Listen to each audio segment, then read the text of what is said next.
And of course the other side of the coin reads, unless you change how you are, you'll always have what you got. I have found in my experience that income does not far exceed personal development.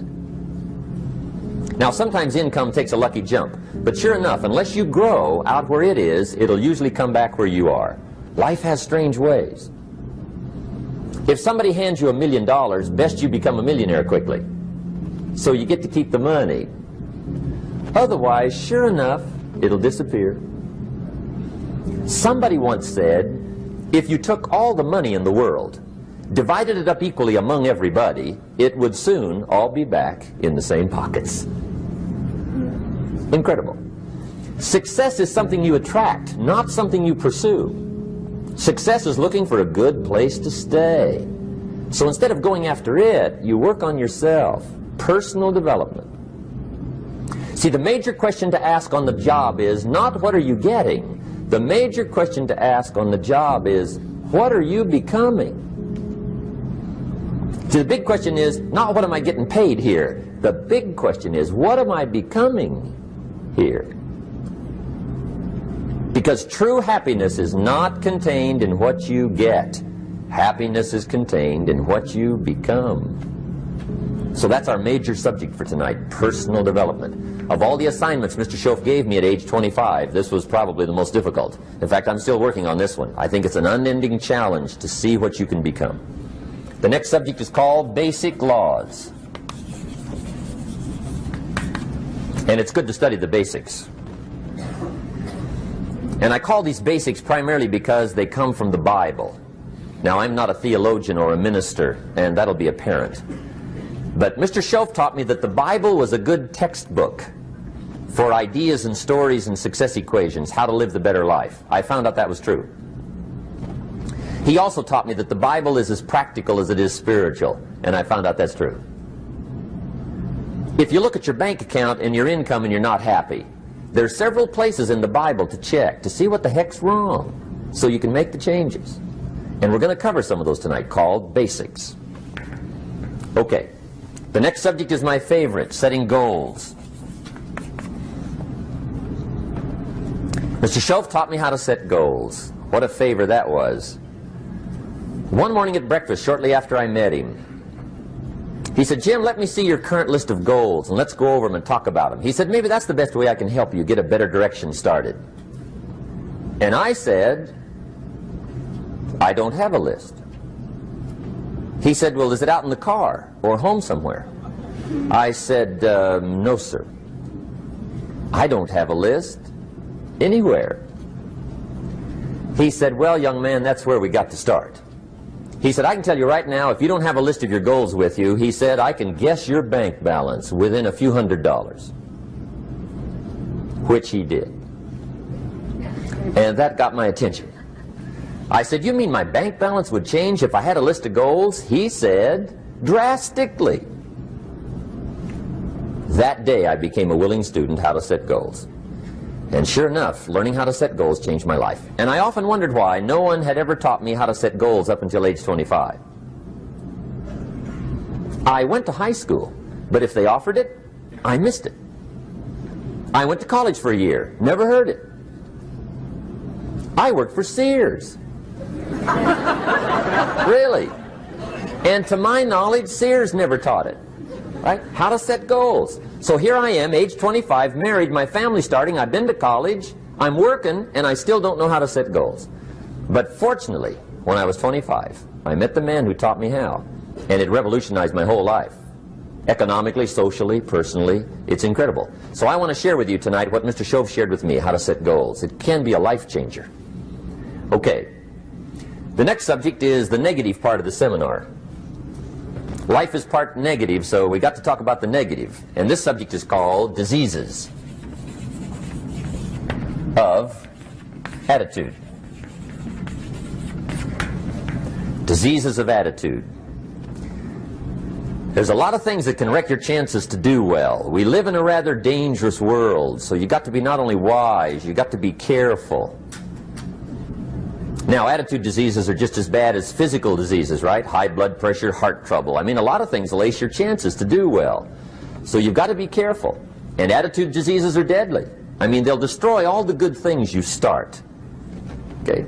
So we'll go through those attitude diseases, how to spot them, how to look for them, what they are, and the cure. And I'm a pro on these because I've had them all, so I can give you excellent advice on these. Now, the last subject we're going to consider tonight is called the day that turns your life around. The day that turns your life around. And under this subject, we're going to talk about the emotions that can change your life. Human beings are emotional creatures, and emotions are powerful for life change. Now, of course, emotions are so powerful they can go either way on you. Emotions can either build or destroy. So you really have to employ emotions properly. We call civilization the intelligent management of human emotions.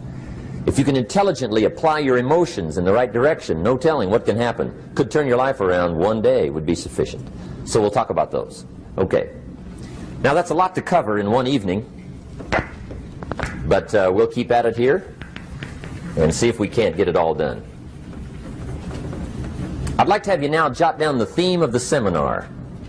Every seminar should have a theme, I guess. We've got one. It's on some of our literature if you happen to notice it, but if you didn't, for your notes, here it is. The theme of the seminar goes like this: the major key to your better future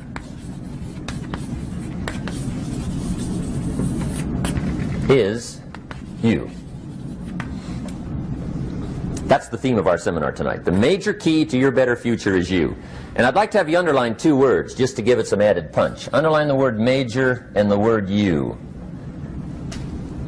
so that it reads, the major key to your better future is you. Now, my first suggestion is transfer this to a card or something where you can put it up, where you can see it every day. Preferably put it up where you can see it at the beginning of the day, before you go off to put the day together. This is a good phrase just to glance at, to keep in mind as you're putting the day together. It's called the silent seminar. If you'll just let this talk to you during the day, I found it to be tremendously helpful. The major key to your better future is you. For a big share of my life now, I didn't have this one quite figured out. Among a lot of things I didn't have quite figured out. Many things used to puzzle me back in those early days. I used to wonder why two people could work for the same company, one make twice as much money.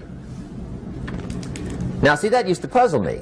And maybe they were the same age, graduated from the same school, live in the same community, work for the same company, with the same products and the same services. They've got the same traffic, the same problems, and one makes $1,000 a month, the other one makes $2,000 a month. Now, that was my puzzling question. Why would this long list be the same and the money twice as much? I asked, what's the difference between $1,000 a month and $2,000 a month? And I don't mean $1,000 a month, right? I could figure that out. But what makes the difference? Why would one person do twice as well, 3 times as well? Speaking economically. Now, I know there's more than one way to do well. I understand that. But in this little narrow area called compensation, what's the difference? Well, back then, with my faulty thinking, I'm trying to reason it out. I thought, well, maybe time makes some of the difference, right? Some people do better because they have more time. I used to say, Harold ought to be able to do well. He's got a lot of time. If I had all of Harold's time, I could do well. Now, that's got to be dumb, right? Number one, you can't get somebody else's time. A guy says to me one time, he says, you know, if I had some extra time, I could make some extra money. I said, then forget it. There isn't any extra time. Hey, when the clock strikes 12 midnight, that about wraps it up, right? I mean, you can look around the gongs there for a little more, but it's over. You say to the guy, what are you doing? He says, I'm looking for extra time. See, they'll come and take you away, right? There isn't any more time. Now, if you can't get more time, which you can't, what could you get more of that would make a difference in economic results? And here's the key word. Make it a part of your notes. We're going to consider it tonight. The word is value. And I have a little phrase for your notes. Value makes the difference in results. Value makes the difference. You can't get more time, but you can create more value. Now here's the first lesson of economics. Everybody should learn it from the time they're old enough to understand what a dollar means, how to earn one, how to get one, how to keep one, what to do with it. First lesson of economics. We primarily get paid for value. That's lesson one. Bringing value to the marketplace, that's how you get paid. You don't get paid for the time. I know it takes time to bring value to the marketplace, but you get paid for the value, not the time. Now, since that's true, here's one of the key questions of the evening. Is it possible to become twice as valuable at the marketplace and make twice as much money in the same time? Could you become 3 times as valuable? Make 3 times as much money in the same time? Is that possible? The answer is yes, if. And it's always if, right? Life is known as the big if. Harry Truman once said, life is iffy. How true. And here's the big if we're going to consider it tonight. It's possible to do much better at the marketplace if you go to work primarily on yourself. And that's the theme of our seminar tonight. Learning to work primarily on yourself. People have asked me for the last 24 years, how do you develop an above-average income? And the answer is, become an above-average person. Develop an above-average handshake.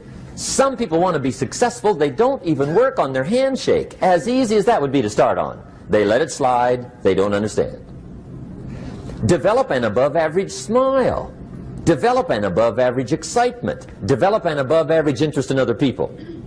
Develop an above-average intensity to win. See, that'll change everything. Probably one of the most frustrating experiences in life is looking for an above-average job with above-average pay without becoming an above-average person. It's called frustration.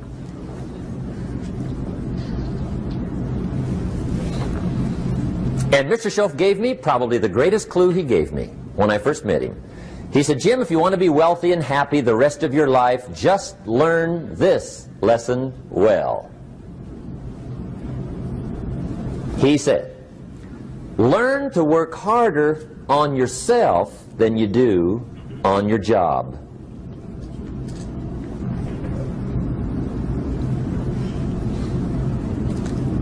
Then Mr. Schoaf gave me probably one of the most important clues among so many things he taught me, but this was in those early days. Mr. Schoaf was very kind, but he was also very abrupt. And he had these interesting questions to ask. I'm giving him a little rundown one day on how things hadn't worked out for me. He said, Mr. Rohn, I've got the answer for you if you will listen carefully. And listen carefully I did that day and for the next 5 years. If somebody's wealthy and happy, you gotta listen. He said, Jim, I've only known you a short time. But he said, it's already my honest opinion that for things to change for you, you've got to change. That wasn't quite the answer I was looking for. But that's the answer he gave me, and I pass it along to you on this warm summer evening in Anaheim, California, 1981. For things to change for you, you've got to change. Otherwise, it isn't going to change. Before I met Mr. Schoaf, I used to say, I sure hope things will change. Right? That seemed to be my only hope. If it isn't going to change, I'm in serious trouble. And then I discovered it isn't going to change, so I'm in serious trouble.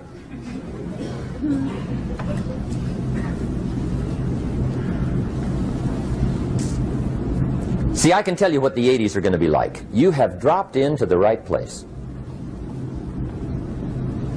I did a seminar one time for Standard Oil executives and management in Honolulu. And we're having a conference one day on this big conference table. And one of them said to me, Mr. Rohn, you know some fairly important people halfway around the world. What do you think the 80s are going to be like? I said, gentlemen, I do know the right people. I can tell you. So they all listened very carefully. And I said, gentlemen, based on my wide experience, I can really honestly say to you, in my opinion, in the 80s, it's going to be about like it's always been. Aren't you glad you came? That's inside. I don't pass that around just everywhere. Now, of course, I said that to make a point, but I also said it because it's accurate. It's going to be about like it's always been. It isn't going to change. The tide comes in, and then what? It goes out. For 6,500 years that we know of, recorded history, and probably long before that. So it is not going to change. It gets light, and then what? It turns dark. 6,500 years. See, it's not likely to change. And we're not to be startled by that. If the sun goes down, the guy says, what's happened, what's happened? It means he hasn't been here long, I guess, right? It always goes down about this time. The guy says, well, I don't like that arrangement. Well, you got to talk to somebody besides me, right? It gets light, then it turns dark. In rotation, the next season after fall is what? Winter.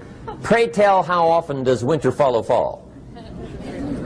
Every year regularly for the last 6,500 that we know of. See, it is not going to change. Now, some winters are long, and some are short, and some are hard, and some are easy, but they always come right after falls. It isn't going to change. Sometimes you can figure it out, sometimes there's no way to figure it out. Sometimes it goes well, sometimes it gets in a knot. Sometimes it sails along, sometimes it gets in reverse. See, that's not going to change. The last 6,000 years reads like this: opportunity mixed with difficulty. That's how it reads. It isn't going to change. The man says, well, if it isn't going to change, how will my life ever change? Answer, when you change. And whether I'm talking to high school kids or business executives, my message is always the same. And it goes like this: the only way it gets better for you is when you get better.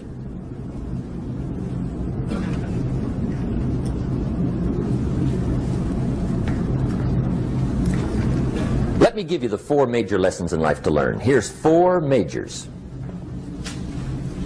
It's good to study the majors.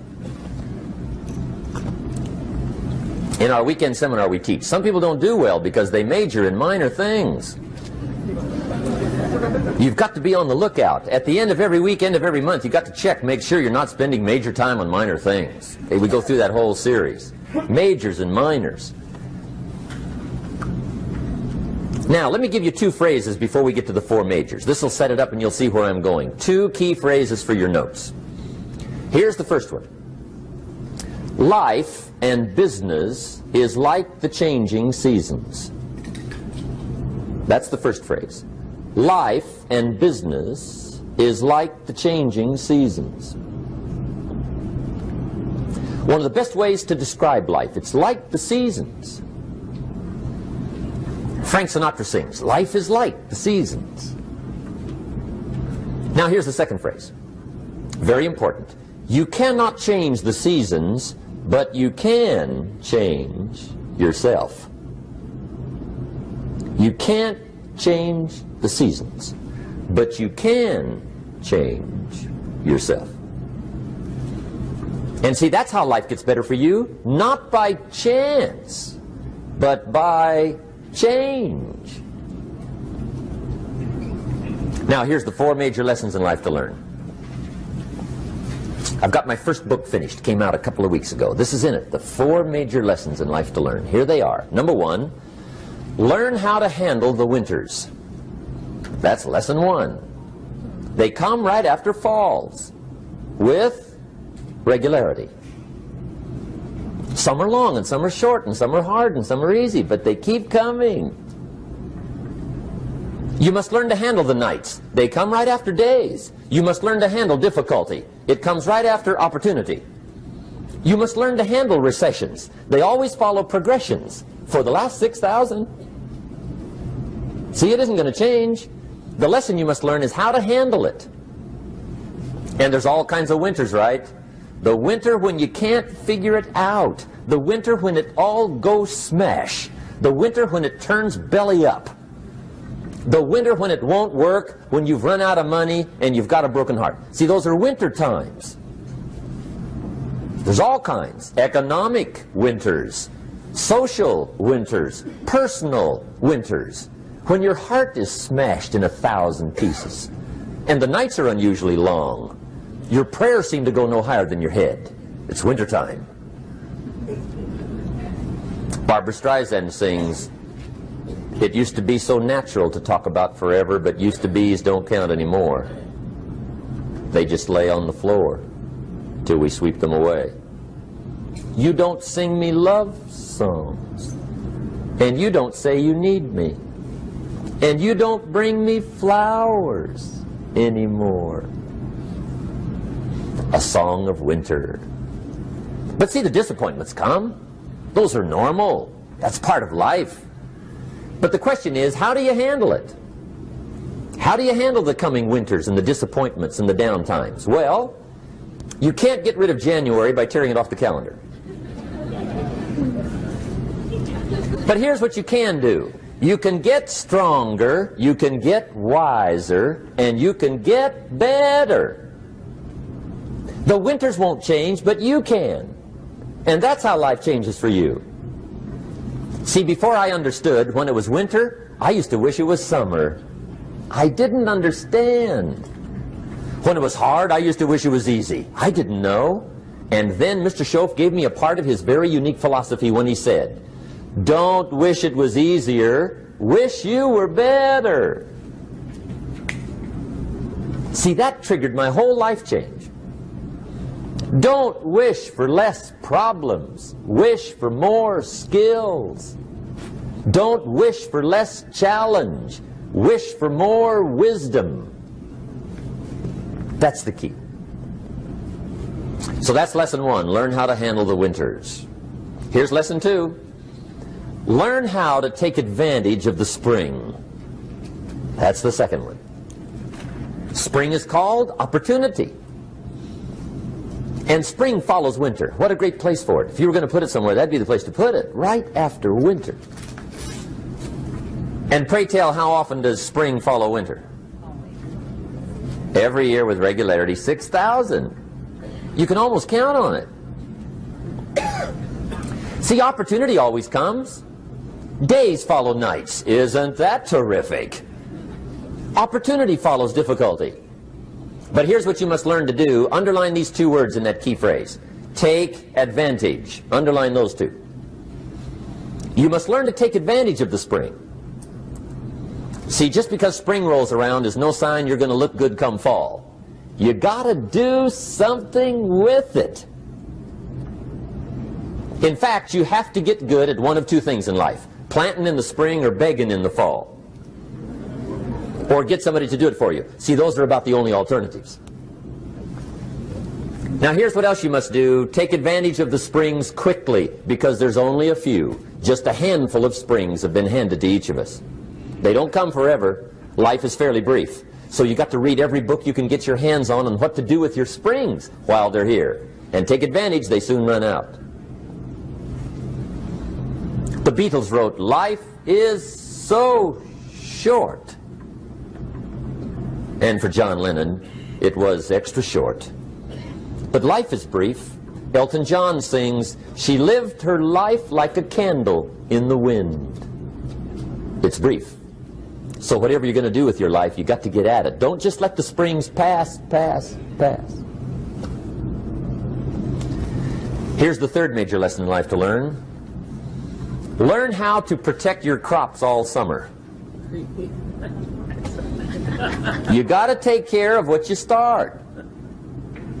Sure enough, as soon as you've planted your garden in the spring, the busy bugs and the noxious weeds are out to take it. And here's the next bit of truth. They will take it unless you prevent it. And that's the third major skill to learn. You've got to learn to prevent the intruder from taking all the good you start.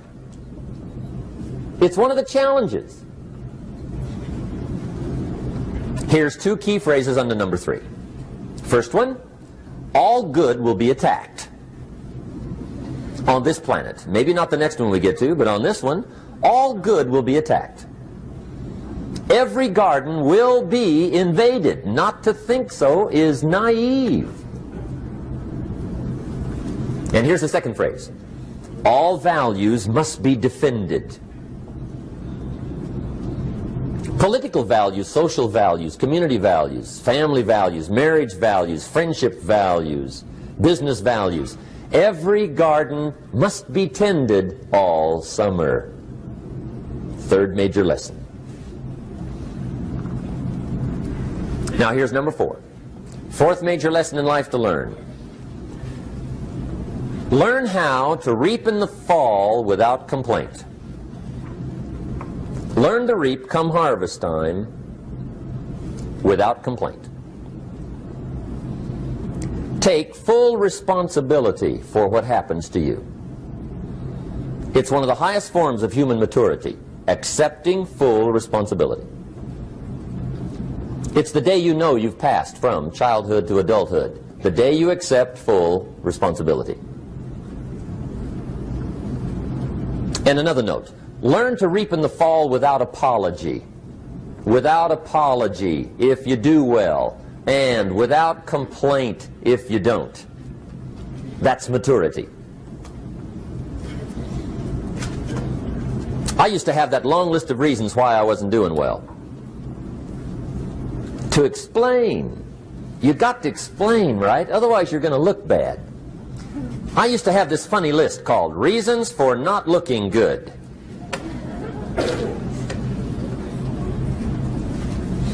I used to blame the government. I mean, you can believe that or not. It was at the top of my list. I had a lecture second to none. The government. That was on my list. I used to blame taxes. Look what you got left after they take everything. And they expect you to do well.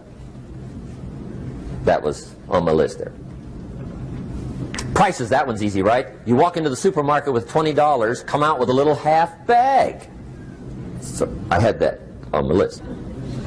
I used to blame the weather. I blamed the traffic. I used to blame my car. I blamed the manufacturers. I used to blame the company. I blamed company policy. I used to blame the training program. I blame my negative relatives. They were always putting me down. I blame my cynical neighbors. They're just selfish, looking out for themselves. Won't loan you money? They were on my list.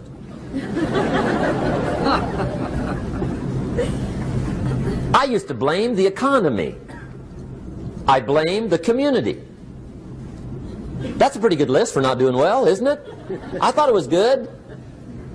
I'll never forget one day, Mr. Schoaf was very kind, but he was also very blunt, and this was no exception. And I'm glad he was blunt. There's a lot of things I'd have missed if he hadn't have been blunt. One day, with sort of a curious look on his face, he said, "Jim, just out of curiosity, tell me, how come you haven't done well up until now?" Excellent question. I thought, well, so I won't look too bad, I'll go through my list. And this list I just gave you, I put that on him. And he was very patient. He let me go through the whole thing, the government, the weather. I went through this whole thing. When I finished, he looked my list over very carefully. He said, "Mr. Rohn, big problem with your list. You ain't on it." How brilliant.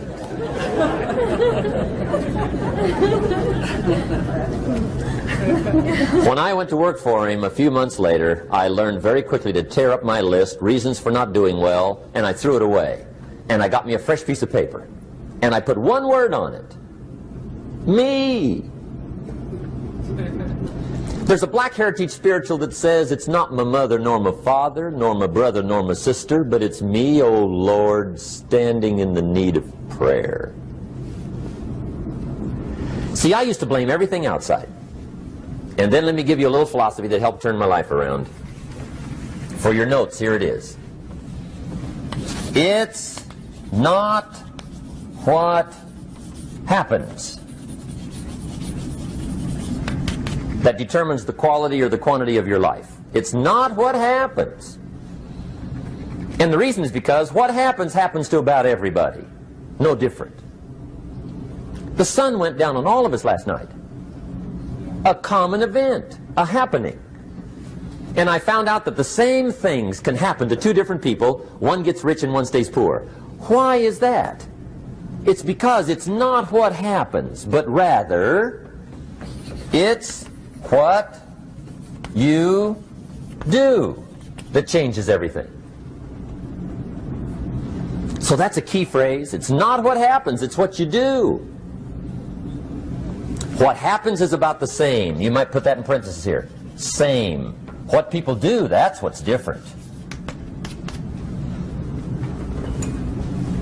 Anything can happen, right? Everything can happen. I've heard all the stories. I've been one of the stories. Hey, we could all tell stories all night long, right? Happenings. Anything can happen. Have you heard of Murphy's Laws? Anybody here heard of Murphy's Laws? Okay, most of you have. Murph had these laws. One of them was, if anything can go wrong, it will. That's one of Murphy's Laws. He was not one of the great positive speakers of the day. But anyway, it's still true though, right? Anything can go wrong, everything can go wrong. For sure. I've fallen out of the sky so many times. Once to the tune of a couple of million. Devastating. Took me a while to survive that one. Now, it wasn't all that much, but it was all I had. I mean, that's when it's much, right? When it's all you got. If you got 3, 2 go, you got 1 left, you ain't looking that bad. But when it all goes, has anybody been there when it all went? Anybody? Come on, the rest of you liars. Go ahead. Hey, we've all been there, right? When it all went.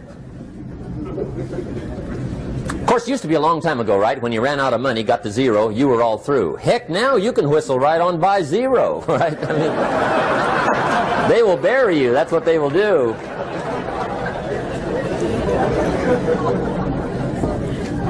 But see, those are the happenings, right? Everything can happen. Anything can happen. But it's not the happenings. It's what you do about it. Somebody says, yeah, but you don't understand the disappointments I've had. Come on. Everybody's had their share. Disappointments are not special gifts reserved for the poor. Everybody has them. The difference is what you do about them. It's not the weather. I used to blame the weather, and I discovered it rains on the rich. So see, that won't help. 2 men wake up one morning, there's a rainstorm on. One of them looks out his window, sees the rainstorm, and he says, wow, what a storm. With weather like this, they can't expect you to go out and make sales. He stays home. Same morning, the other guy looks out his window, sees the same storm, says, wow, what a storm. But he says, you know what, with weather like this, what a great day to go out and make sales. Most everybody will probably be home, especially the salesman.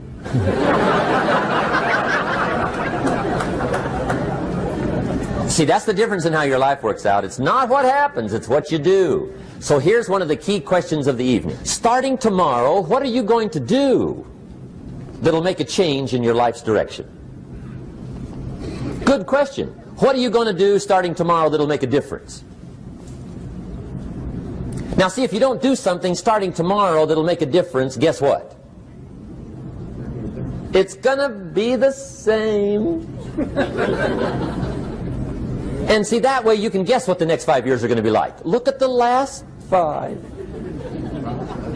Because the next 5 are going to be like the last 5 unless you, major key, tomorrow, change it all. Or change a little, or change something, or don't change. It's choice time. You can do whatever you want. But it's nice to know any day you wish you can change your whole life.